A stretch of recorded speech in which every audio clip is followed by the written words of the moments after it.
the new Flash movie will change everything in the DC extended universe as we know it. You could even say it will rewrite DC history as we know it.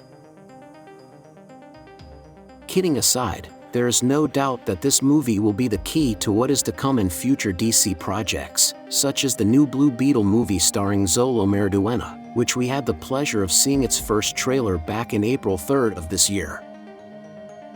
There are many speculations that are being made about this movie, such as the theory that Superman is dead in this film, as well as there have been several leaks about it, such as the cameo of Wonder Woman and the appearance of Dark Flash, a speedster who apparently will be the secondary antagonist of this film, and which we know about thanks to the official merchandise that was released of this film.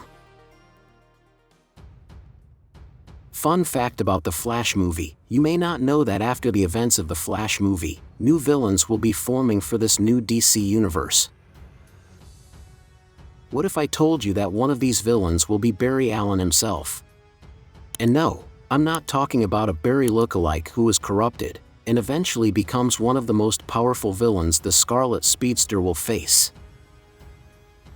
I'm talking about our Barry Allen, the Flash, the hero who will change everything, will also be a villain. Do you want to know more?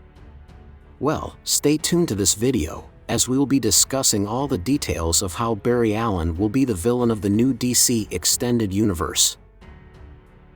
But first, don't forget to subscribe to this channel, so you don't miss future videos of your favorite series and movies. Welcome to the Oasis Geek.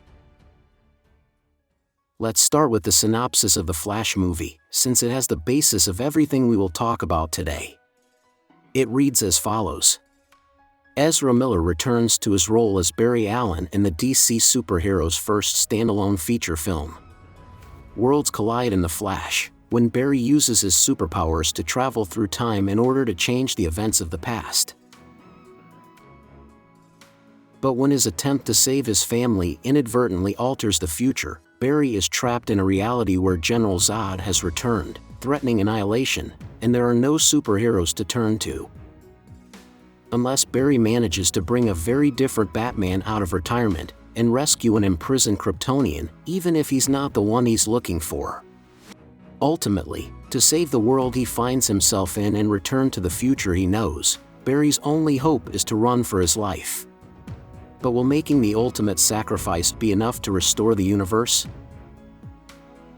From this, we know that the film is based on DC Comics' iconic Flashpoint event, in which Flash encounters new versions of Batman and Superman as he strives to keep the multiverse from collapsing.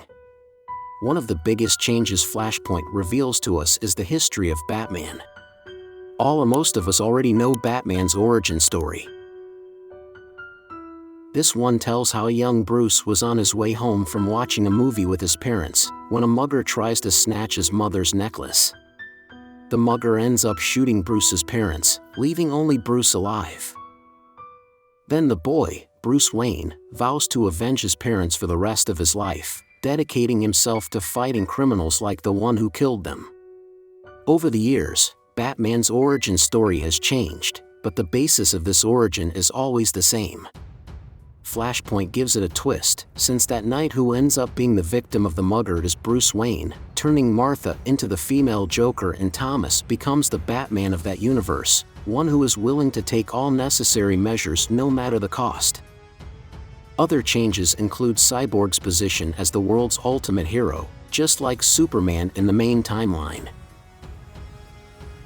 Featuring Superman himself held captive as a lab rat by the US government, inside a subway facility in Metropolis, and a war between Wonder Woman and Aquaman, which has decimated Western Europe. Eventually Barry repairs the changes he made, but unfortunately his actions had consequences, as this ends up forming what we know today as the New 52 continuity. Some small changes are Superboy's origin. This goes from being a clone of Superman with some DNA of Lex Luthor, to being the clone of a future villain, son of Superman and Lois Lane. A new character named Wallace West was introduced. At first it was thought to be the red-haired Wally West from the Post-Crisis on Infinite Earths stories, but that was not the case. But what do these events have to do with the new Flash movie? Well, just as happened with the comics and the animated movie, titled The Flashpoint Paradox, this movie will reboot the entire DC universe, paving the way for a 10-year plan, developed by new DC Studios co-directors James Gunn and Peter Safran. And even though the movie is yet to be released, we're already seeing some of the changes in Flash's decisions. Apparently Henry Cavill will no longer be playing Superman in this DC reboot, just as apparently Ben Affleck will no longer be Batman. So inevitably all the new characters we'll be seeing from DC will be a consequence of what will happen in the Flash movie. But not only that, this also applies to the new villains that will appear, and all the tragedies that will happen, making Barry Allen the villain of this new DC universe. Absolutely everything will be his fault, and yes, maybe many of us in his place would do exactly the same, but as Reverse Flash said in the Flashpoint Paradox animated movie. But tell me, what do you think about these details? And for more videos of your favorite series and movies, don't forget to subscribe to this channel. You're on the Oasis Geek.